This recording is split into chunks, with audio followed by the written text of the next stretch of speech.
अहो तर मी काय म्हणतो, आज IPL ची मॅच आहे ना, कोणाची आहे? मला वाटते CSK आणि GDG आहे वाटते. कोण जिंकेल तुम्हाला काय वाटते? मी काय म्हणतो सीएसके टीममध्ये दोन्ही असल्यामुळे सीएसके जिंकल.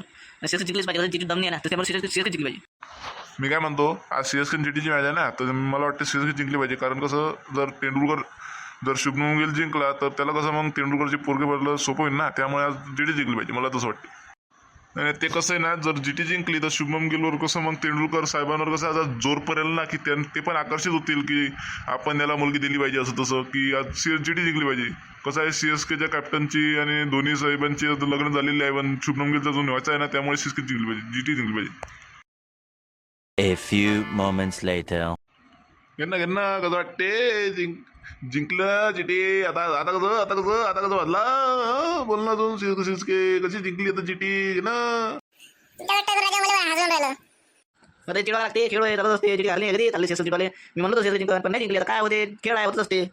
म्हणजे आता काय हारली म्हणजे का तुम्ही काही म्हणसान काय, खेळ असला तरी मग तुम्ही CSK करू तरी एवढे बसून हारली तर मग आता खेळ काय करू राहिले काय? हा बोल कळलं नाही कसं? हा जाऊ दे राजा, हो काही नाही होत, कोणी जिंकलं तरी चालते. तुम्ही काय भांडण राहिले, ते खेळते राहिले, ते जिंकते हारते, खेळ चालूच असते, समजून घेतो ना. तसं काय भांडण त्याच्यात? जाऊ दे, बाय, खेळू नंतर बोलू.